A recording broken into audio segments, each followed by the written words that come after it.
ఆ యజ్ఞకర్మ చేసేయడానికి అంతసేపు మాత్రం వారికి ఆశోచం ఉండదు. ఇంకా రహస్యాలు ఉన్నాయి ఇందులో చెప్పవలసి వస్తే. బ్రహ్మచారిగా వేదాధ్యయనం చేస్తూ ఉంటాడు దీక్షా నియమాలతో. ఆ చేసేటటువంటి వాడికి తండ్రి చచ్చిపోయినాడు. ఈ శాస్త్రాలు ఏ విషయానికి అశ్రద్ధ చేయకుండా చెప్పాయి. తండ్రి చచ్చిపోతే పొద్దున్న కర్మ చేసినంతసేపే వాడికి ఆశోచం. అది చేసేసి స్నానం చేసేసుకుని అధ్యయనం మాత్రం చేసేసుకుంటూ ఉండమని అధ్యయనం కుంటుపడడానికి వీలు లేదు అన్నారు. బ్రహ్మచారికి ఆశోచన లేదు అని ఆ లోకంలోకి ప్రతీతికి వచ్చింది. ఇవాళ రోజుల్లో అధ్యయనం అయిపోయినా అధ్యయనం కాకపోయినా వాడు అధ్యయనం అంటే వేదాధ్యయనమే, మిగిలిన వాటిని అధ్యయనం అనే శబ్దంతో పిలవకూడదు. ఆ అధ్యయనం చేసేటప్పుడు అధ్యయనం లేకపోయినా బ్రహ్మచారికి ఆశోచం ఉంటుందో అని పురుళ్ళు మెళ్ళు పట్టరు దక్షిణాదిలో తమిళనాడుకి వెళ్ళినట్లయితే. అది శాస్త్రం అట్లా చెప్పరు. ఎందుకోసం చెప్పింది ఇది? అధ్యయనాన్ని గుంటుపరచకూడదు అనే కోసం చెప్పినది. ఆ మధ్యాహ్నం అధ్యయనం చేసుకుంటాడు వాడు, మళ్ళీ పొద్దున్న ఈ కర్మలోకి వచ్చి కర్మ చేస్తాడు తండ్రికే. ఇప్పుడు మీరు చెప్పినట్లుగా మధ్యాహ్నం పూట మళ్ళీ అధ్యయనం చేయొచ్చు అనేసి అంటే అప్పుడు ఆ పాఠశాల ప్రవేశం ఉంటుందా? వాడు అధ్యయనానికి పనికొస్తాడు తప్ప ఇతరులు ముట్టుకోవడానికి పనికిరాడు. ఏ కర్మ కోసం చెప్పామో ఆ కర్మాంగముగా ఆశౌచ శుద్ధి. ఇక్కడ కూడా అంతే. ఈ ఋతుకులు ఆశౌచాదులు వస్తే వాడి ఆర్తిజ్యాన్ని ఏ ప్రక్రియ చేయాలో అది చేయడానికి పెడతాడు. అప్పుడు వాళ్ళందరూ ముట్టుకుంటారు. ముట్టుకోవలసిన ప్రక్రియలు కూడా కొన్ని ఉన్నాయి. అధ్వర్యమన్వారభ్యాన్ని అధ్వర్యుడిని ఉదయమే చేసి ఆ మంత్రాలు చెప్పవలసినవి ఉన్నాయి. అంటే అక్కడ స్పర్శదోషం కానీ ఆశౌచాది సంబంధములు కానీ ఏమీ లేవు. ఆ యాగంలో వీడు చేయవలసిన కర్మ పూర్తయి ఇంకా యాగం పూర్తి అవ్వకపోయినా వీడు మాత్రం ఇతరులకు వచ్చి కూర్చోవాలి. ఆ సమయాల్లో ముట్టుకోవడానికి లేదు అని ఇట్లా నియమాలు ఆశౌచాదులని గురించి కూడా పట్టించుకోవాల్సిందిగా చెప్పారు. అట్లాగే తండ్రికి ప్రత్యాబ్దికం శ్రాద్ధం చేస్తూ ఉంటాడు. ఆ సమయంలో ఆశౌచం వచ్చింది, ఏం చేయాలి? ఎప్పుడు వస్తే ఆ రోజున మానేయాలి, ఎప్పుడు వస్తే కంటిన్యూ చేసేయాలి. ఇవి కూడా చెప్పారు నియమాలు. సంకల్పమై బ్రాహ్మణ వరణ అయిన తర్వాత ఈ ఆశౌచాదులు వచ్చిన బ్రాహ్మడికి అంటదు, వీడికి అంటదు. లేచాక ఇద్దరికి మళ్ళీ ఆశౌచాలే మామూలుగా. వంట పూర్తయిపోయింది, బ్రాహ్మణులు కూర్చోబోతున్నారు, ఇంక ప్రారంభం చెయ్యాలి. అప్పుడు వచ్చినా కానీ పట్టద్దన్నాడు. భోజనాదులే ప్రధానం. కర్మ సిద్ధం చేసుకున్నది పాడైపోతుంది కదా. ఇంకా సంకల్పం చేశాడు, సంకల్పం చేస్తే మానేస్తాడు, తప్పే ఉంది అంటే అల్లా పనికి రాదట. సంకల్పమైన తరువాత వంట పూర్తయితే అప్పుడు ప్రారంభించి ఆ కార్యక్రమం చేసేసుకోండి ఆ సమయంలో తెలిసినప్పటికీ కూడా అని చెప్పారు. ఇలా మనకి అనుగుణంగానే చెప్పారు. అలాగే ఇందాక చెప్పాను కదా, ఆ పాలు అవి తాగుతుంటే వీడు ఉండలేని పరిస్థితే కనుక వచ్చినట్లయితే, ఎందుకంటే చివరికి వెళ్ళేటప్పటికి ఏకస్తనం అర్ధస్తనం అంటే ఓ స్తనము సగమే పిండినటువంటి పాలతోటే ఆ పూట కాలక్షేపం చేయాలి ఆనాళ్ళలోనూ. మరి సరిపోతాయా? పైగా దేశవాళీవులు షేరుపాలే ఇస్తాయి అన్నారు. 4 కలిపి షేరుపాలు ఇస్తే సోలలు ఇస్తాయి. ఆ సోలల్లో సగం పితికాడు. ఆ అరసోలడు పాలు తాగేసేసి ఆ రోజంతా ఉండాలి అని అంటే ఒక రోజా? ఏవో చాలా రోజులు వస్తాయి అవి. అందుచేత అటువంటి సమయంలో ఒకవేళ ప్రాణం పోతుందనేటువంటి శంక ఉంటే ఇదిగో ఓదనం, దానాహ, సక్తుపిండి, నెయ్యి తాగేయమన్నాడు. అది కూడా ఆహారం అని ఇట్లా వాటికి అనువృతాలు చెప్పారు. ఆహార విషయంలో అయితే దీక్షల దగ్గరికి వచ్చేటప్పటికీ ఈ మామూలు వ్రతాదులలో ప్రారంభించింది మొదలు చివరి వరకు ఏ విధమైనటువంటి ఆశోచాదుల్ని కలిగించే పద్ధతి కాకుండా వాటిని ముట్టుకోవడం వీటిని ముట్టుకోవడం చేస్తే మళ్ళీ స్నానం చేయాలి. యజ్ఞాల్లో అయితే స్నానం కూడా లేదు. వాడు 1000 సంవత్సరాలు వ్రతాలు యజ్ఞాలు చేస్తున్నప్పటికీ కూడా స్నానం చేయకూడదు. అక్కడ ఎలా ఉంటారు అంటే పైగా ఉండడం మామూలుగా కూడా కాదు, ఒళ్ళంతా వెన్న రాసేసుకుంటారు. ఆ వెన్న రాసుకున్న బట్టలతో ఆ కట్టుబట్టలతోటే చివరి దాకా ఉండాలి అని ఇట్లా ఎక్కడికక్కడ నియమాలు వ్రతాలు చెప్పుకొచ్చారు. ప్రతి వ్రత శబ్దానికి కూడా ఆహారం తీసుకోవడం అని అర్థం. ప్రాణాగ్నిహోత్రం అని అంటుంటారు అందులో. అట్లా అంటే ఈ ప్రాణములు అనేటటువంటి అగ్నులకు ఆహుతి ఇస్తున్నట్లుగా భావన చేస్తూ తింటాడు ఆ తినేటటువంటిది కూడాను. కాబట్టి అది కూడా హోమమే చేశాడు కనుక వీడేమీ తిన్నట్టు కాదు. అట్లాగే అది చివరికి వచ్చేటప్పటికి వాళ్ళ ఏకాదశి వ్రతం. ఏకాదశి వ్రతంలో హోమం లేకపోవచ్చు. కొన్ని రకములైన ఏకాదశి వ్రతములు చేస్తే హోమములు కూడా ఉన్నాయి వాటికి, ఏదో కామ్యాల్లో చెప్పేటువంటి వాటికి. అటువంటి సమయాల్లో ఏం చేయాలి అంటే ఏదో మడిబట్ట కట్టుకోవడం, ఆరవేసి మామూలు బట్టలతో ముట్టుకొని మడిబట్ట కావాలి అని వాళ్ళ రోజున పంచి కడితే మడి అంటున్నారు. పంచి కడితే మడి అవదు. దాంట్లో చెప్పబడినటువంటి తడిబట్టతోటో మడిబట్టతోటో ఆరేయాలి. మామూలు ప్యాచి బట్టలతో ఆరేస్తే కూడా పనికిరాదు. నియమాలు ఎక్కడికక్కడ చెప్పుకొచ్చారు. ఇక దీక్ష అనేటటువంటి మాట వివాహంలో ఉన్నది, ఆ 5 రోజుల్లోనూ యజ్ఞాల్లో ఉన్నది. మిగిలిన వాటిల్లో దీక్ష అని అంటలేదు. ఉదాహరణకి లక్షవర్తి వ్రతం ఇవన్నీ ఉన్నాయి. అవి న్యాయంగా కల్పంలో చెప్పిన ప్రకారం చెయ్యాలి అంటే 4 మాసాలు చెయ్యాలి. 4 మాసాలు ఇలాంటి పదార్థాలు ఏవో తినకూడదని ఇవన్నీ కూడా అందులో నియమాలు చెప్పారు. ఈ నియమాలు పాటిస్తూ వాడు వ్రతం చేసుకోవాలి. చేస్తాడు కానీ మధ్యలో ఆశోచాదులు వస్తే సుందరకాండ పారాయణ చేస్తారు. సప్తసర్గి పారాయణ. సప్తసర్గి పారాయణ అంటే రోజు 7 సర్గలు. ఈ 68 7 చేత భాగింపబడదు. ఎన్ని రకాలుగా చూసినాను. 7 ఆవృత్తులు అవ్వాలి. 7 సుందరకాండలు పూర్తిగా అయ్యేటప్పటికీ 68 రోజులు పడుతుంది. అక్కడికి పూర్తవుతాయన్నమాట. 7 సార్లు ఆవృత్తి చేస్తే ఏ సంఖ్య అయినా పూర్తవుతుంది కదా. అది 68 రోజులు పడుతుంది. సుందరకాండలో ఉండేవి కూడా 68 సర్గలు. అంటే ప్రతి సర్గని మొదటి 7 ఇవాళ చేస్తే రెండో 7 తర్వాత చేసుకొస్తే చివరిని మిగిలిపోతాయి. ఆ మిగిలినవి మొదలవి కలిపి చేసుకుంటూ ఉండాలి. ఇలా మధ్యలో ఆశోచం వస్తే, ఈ ఆశోచం వస్తే అక్కడ ఈ ఆశోచం పట్టదనేటటువంటి మాట లేదు. ఆ శుద్ధి అయిపోయిన తర్వాత ఆ శుద్ధి రోజున ఇన్ని పారాయణలు ఎన్ని మిగిలిపోయాయో 7 సర్గల పారాయణలు కూడా చేసేసేసి అటుపైన ఆ రోజుది చేసుకుని అటుపైన భోజనం చేయాలి. ఇట్లా దేనికైనా నియమము, దీక్ష, వ్రతము ఇవన్నీ కూడా ఉన్నాయి. ఆ ఉన్న వాటిల్లో అశుచికరములైన ఆహారాలను తినకుండా ఉండడం. అంటే ఉదాహరణకి మన మాటల్లో చెప్పాలి అంటే ఉల్లిపాయ ఒకటి, ఇలాంటి కొన్ని పదార్థాలను తినకూడదు అని అన్నారు. ఆ తినకూడని పదార్థాలను ఆ వ్రత దివసాల్లో తింటే వ్రతం పాడైపోతుంది.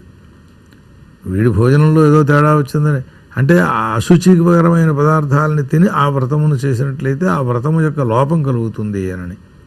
అందుచేత ప్రతిదానికి మామూలుగా హోమాలు చేస్తాం. ఆ హోమాలు చేసినప్పుడు కూర్చున్న మొదలు పూర్తయ్యేదాకా పూర్తిగా చెయ్యాలి.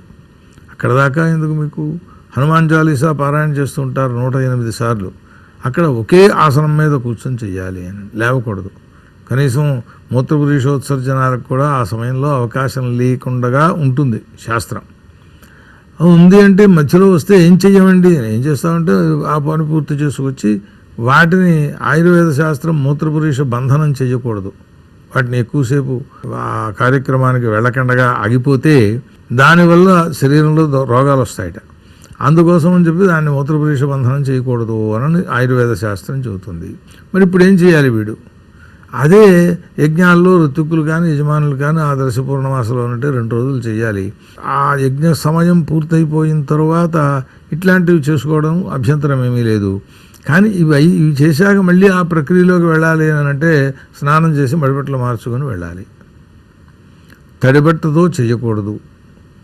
10 విధ నగ్నములు అని దిగంబర స్వరూపానికి నగ్నత్వం అని పేరు, బట్టలు లేకుండా ఉండడానికి. అలా ఎప్పుడూ ఉండకూడదు. ఉండకూడకపోవడంతో పాటుగా దాంట్లో చూడండి, కృష్ణ పరమాత్మ గోపీ వస్త్రాపహరణం ఘట్టంలో మీరు వస్త్రాలు లేకుండా నీళ్ళలో దిగి స్నానం చేశారు, దీనివల్ల వ్రతలోపం అవుతుందని చెప్పి మీకు ప్రాయశ్చిత్తం కోసమని మీ వస్త్రాలు అపహరించాను. వస్త్రం లేకుండా స్త్రీలు కూడా స్నానం చేయకూడదు. ఒంటి మీద వస్త్రంతో ఏకవస్త్రంతో స్నానం అసలు చేయకూడదు. ఏకవస్త్రంతో స్నానం చేస్తే పితృకార్యాల్లో ఏకవస్త్రేణ స్నాత్వా అని ఉన్నది. ఒక వస్త్రంతో స్నానం చేసి పితృదేవతలకు ఆ స్నానాన్ని సమర్పించాలి. అక్కడ 10 రోజుల మధ్యలో వచ్చే ప్రక్రియ అది. కాబట్టి ఏకవస్త్రంతో స్నానం చేయకూడదు. ఎప్పుడూ 2 వస్త్రాలు ఉండవలసిందే. అది లేకుండా మీరు స్నానం చేశారు కనుక వ్రతలోపం వచ్చింది మీకు అని చెబుతాడు ఆయన. ఇట్లా ప్రతిదానికి నియమాలు చెప్పారు. మళ్ళీ స్నానం చేసేసుకుని మళ్ళీ భస్మధారణమో తిలకధారణమో ఏదో ఎవరికి ఏదైతే అది చేసుకుని మళ్ళీ నూతన మామూలు కొత్త బట్టలు అంటే ఇంకో ఆరేసిన బట్టలు మడి బట్టలు కట్టుకుని శుచిగా మళ్ళీ ఆ క్రమం ప్రారంభించి చేస్తూ ఉండాలి. ఒకవేళ ఆ మధ్యలోనే అవసరమైతే ఏం చేస్తాడు అంటే అప్పుడు కూడా వెళ్ళి స్నానం చేసి రావచ్చు. ఎందుకంటే ఆ యజ్ఞాల్లోలాగా బట్టలు మార్చకపోవడం ఇక్కడ లేవు కదా. వీటికి స్నానం చేసేసేసి మళ్ళీ వచ్చి మిగిలిన కర్మను పూర్తి చేసుకుంటూ ఉంటారు. ఈ రకంగా పరిశీలన చేస్తే ప్రతిదానికి ఎన్ని నియమములు, ఎన్ని దీక్షా నియమములు ఉన్నాయి అనేటటువంటివి చూచుకుంటూ ఆచరణ చేసుకోవాలి తప్ప కేవలం అన్నింటికీ ఒకే తాడు అని అంటే అది న్యాయం కాదు. గురుగారు ఇప్పుడు యజ్ఞయాగాదులు చేసేటప్పుడు మనకు కొన్ని రోజుల వరకు దీక్ష తీసుకోవాల్సిన యజ్ఞాలు కొన్ని ఉంటాయని చెప్పి మనం విన్నాం ఇప్పుడు. అదేవిధంగా 2-3 రోజులు చేసే యజ్ఞయాగాదుల్లో నిత్య కర్మానుష్ఠానం ఏ విధంగా చేయాలి? నిత్యకర్మలు మానకూడదు. నిత్యకర్మలను ఎట్టి పరిస్థితుల్లోనూ మానకూడదు. ఇవాటి రోజున విష్ణు పద్ధతిలో అయితే 1,00,000 తులసి పూజ చేస్తారు, ఈశ్వరుడు అయితే బెల్వపత్ర పూజ చేస్తారు. నేను ఇంత ఘనకార్యం చేస్తున్నాను కదా అని చెప్పి ఇవాళ పొద్దున్న చేసే సంధ్యా స్నానాది ఏ మామూలు నిత్యకర్మలు ఉన్నాయో అవి మానేసేసి అది చేస్తే ప్రయోజనం లేదు. మీకు లోకంలో ఉదాహరణ చెప్పనా, వాళ్ళ ఇంట్లో పులిహార చేశారు లేదా మైసూరు పాకం చేశారు, అది విశేష పదార్థం కదా అని చెప్పి అదొక్కటే తినేసేసి ఉండిపోగలరా? మీరు ఎన్ని పండి వంటలు చేసినా ఏదో ఆ కూర, ఆ పప్పు, ఆ మజ్జిగ, ఆ వాటితో పాటుగా ఇవి చెయ్యాలి తప్ప విశేష ఆహారాలని ఇవి మానేసేసి అది చేయరు కదా ఎవరు కూడాను. చేసినా సంతృష్టి ఉండదు కదా. అట్లాగే ఎక్కడ చూసినా పూర్వాహ్న క్రియలు, ఆధ్యాత్మిక క్రియలు, సాయాహ్నిక క్రియలు అని అంటుంటాయి. రామాయణంలో రామచంద్రమూర్తి ఆ ప్రవర్షణ పర్వతం మీద కూర్చొని సీతాదేవి కోసమని ఏడుస్తూ ఉంటాడు. సాయంకాల సంధ్యా సమయం అయింది, ఇప్పుడు సంధ్యావందనం చేసేసుకుని తర్వాత ఏడుద్దాము అన్నాడు మళ్ళీని. రామాయణంలో చాలా చోట్లలో పొద్దున్నొచ్చింది అన్నప్పుడు కృత పూర్వాహ్నిక క్రియ అంటే దాని పేరు ఏమిటి చెప్పారు మీరు? నిత్యము చేసుకునేవి. అవి మానేసేసి నేను ఏదో విశేషమైనది చేస్తాను అని అంటే అది అసలు ఫలించదు. ఇంకా గట్టిగా మాట్లాడితే సంధ్యాహీనం అశుచిర నిత్యం అని పొద్దున్నే సంధ్యావందనం చేయకుండా చేసే ఏ కర్మ ఫలించదు. అంచేత సంధ్య అలాగే స్నానం ఎట్లాగా చేస్తాడు, దాంతో పాటుగా రోజు చేసుకునే వాడు ఎన్నో కొన్ని నియమాలను పెట్టుకుని ఈ దేవతలను ఇంతవరకు ఉపాసన చేస్తాను, ఇంతవరకు జపం చేస్తాను అని రోజు వేటిని చేస్తున్నాడో వాటిని ఆహ్నిక క్రియ చాలా ఎక్కువగా ఉంటే కొంచెం సంక్షేపించి చేయమన్నాడు. రోజు అష్టోత్తర శత గాయత్రి చేస్తూ ఉంటాడు. ఆ గాయత్రి జపం 10 అయినా చెయ్యాలి అని దశావర అని పేరు గాయత్రీదేవికి. 10కి తక్కువ చేస్తే ఫలించదు. ఎంత హడావిడైనా 10 చెయ్యాల్సిందే. హడావిడి అనేది లౌకికమే కాదు, వైదికం కూడా ఉన్నది. సూర్యోదయం అయిపోతుంది అంటే ఉపస్థానం చెప్పాలి. ఈ గాయత్రి జపం 108 సార్లు చేస్తాను అన్నట్టు సూర్యుడు పైకి వచ్చేస్తాడు అన్నప్పుడు కూడా 10 మాత్రం చేస్తే రాని. అలాగ సంక్షేపం చేసుకుని వాటిని పూర్తి చేసుకోవలసింది. ఇది బహ్వాహ్నిక కృత్యం ఏతతు అని చెప్పారు. ఆహ్నిక కృత్యాలు బహుగా వచ్చినప్పుడు ఇలాగ సంక్షేపంగా చేసుకోవచ్చు అని, కానీ మానడం మాత్రం ఎట్టి పరిస్థితుల్లోనూ చెప్పలేదు. నిత్యకర్మలకు నిత్యకర్మలు చేసుకునే ఆ తర్వాత చెయ్యాలి. ఆఖరికి వ్రతాదులు చేసేటప్పుడు కూడా పూర్వాహ్న కృత్యాలు చేసుకుని అటుపైన ఈ సంకల్పం చెయ్యాలి అని ఇట్లా ఉంటాయి వాటిల్లో వచనాలే, కల్పంలోనే. అందుచేత నిత్యకర్మల్ని అంటే ఉదాహరణకి మనం మామూలుగా చెప్పాలి అంటే ఏదో కుంకుమ పూజ చేద్దాం ఇవాళ అమ్మవారికి అని అనుకున్నారు, 1,00,000 కుంకుమ పూజ. ఆ ఇల్లాలు పాపం రోజు ఏదో తులసి చెట్టులో కాసిన నీళ్ళు వేసుకొని ఆ గౌరీదేవి మీద పసుపు కుంకుమ వేసుకొని ఉండడం అలవాటు ఉందనుకోండి, అవి మానేసేసి ఇవి చేయకూడదు. వాళ్ళు నిత్యములుగా ఎంచుకుని చేసేటటువంటి కర్మలు ఏవైతే ఉన్నాయో వాటిని మాత్రం యథావిధిగా చేసుకుని అటుపైన మిగిలిన ఏం చేసినా సరే అని చెబుతుంది శాస్త్రం చెప్పేటటువంటి మాట. కనుక నిత్యకర్మల్ని యథావిధిగా ఆచరించుకున్న తరువాతే మిగిలిన పనులు చేయాలి, కానీ అవి లేకుండా చేయకూడదు. ఆఖరికి యజ్ఞాదుల్లో ఉండేటటువంటి వాళ్ళకు కూడా సంక్షేపంగా సంధ్యావందన సమయంలో చిన్నగా కూర్చోకాసేపు ఆ సమయంలో ఏదో అర్ఘ్యప్రదానం వరకు మాత్రం చెయ్యి. ఆఖరికి అక్కడ దాకా ఎందుకండి, ఆశోచాదులు వచ్చినప్పుడు కూడా అర్ఘ్యప్రదానం వరకు మానకూడదు అని చెబుతారు శిష్యులు సంధ్యావందనంలో. ఆ పైది కృతాకృతం మానసికంగా చేసుకో, పారాయణ చేసుకున్నట్టుగా. అంతేగాని యథావిధిగా అంగన్యాసాలు కరన్యాసాలు ఇవన్నీ చెప్పి వద్దు, ఎందుకంటే ఆశోచపరుడు అయి ఉన్నావు కనుక అని ఇట్లా నియమాలు చెప్పారు కదా. అప్పుడు కూడా అర్ఘ్యప్రదానం వరకు యథావిధిగా ప్రాణాయామాలతో సహా వీడు రోజు చేస్తున్నదేదో అంతా చేసి తీరవలసిందే. అంచేత నిత్యకర్మలకు ఆ ఆపు చేయడం అనే మాట ఎప్పుడూ ప్రసక్తి లేదు. చేయకపోతే ముందు ప్రత్యవాయం వస్తుంది, అపవిత్రుడు.